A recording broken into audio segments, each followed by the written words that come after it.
Open your mind to a tale as old as time itself, sourced from a book of antiquity, the Bible. In the genesis of everything, before the first ray of sunlight kissed the earth, before stars were scattered across the cosmos, even before the concept of time itself, there was God. He existed without beginning, but solitude was not his state.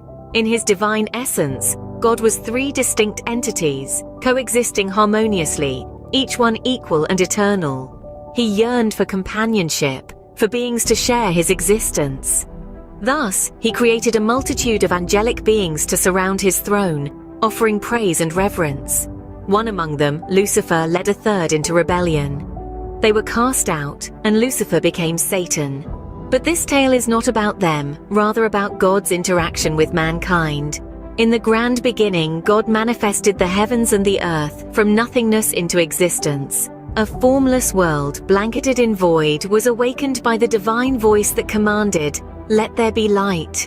This was not the work of evolution. God created all things by merely speaking them into existence. Over 6 days, he painted the canvas of earth with plants and animals. On the 6th day, he crafted a new being from the dust, breathed life into it, and man came into existence named Adam.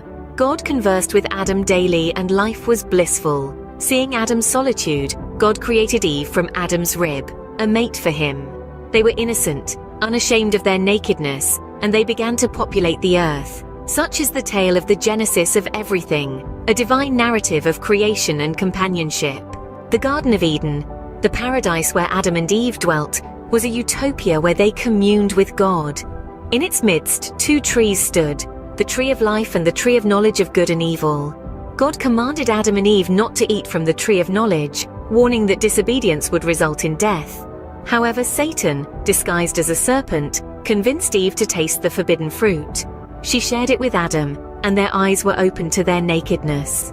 With this act, sin entered the world. Fear replaced innocence, and they hid from God. But God, in his omniscience, knew of their disobedience. Punishment was meted out. The serpent was cursed to crawl on its belly, and enmity was placed between it and Eve's descendants. Eve was condemned to pain in childbirth and submission to her husband. Adam was sentenced to toil the ground for sustenance, and death became their fate. They were banished from Eden, and the tree of life was guarded by cherubim and a flaming sword. Yet in the midst of judgment, God revealed the first promise of redemption. He prophesied that a descendant of Eve would crush the serpent's head, indicating the future victory of mankind over Satan.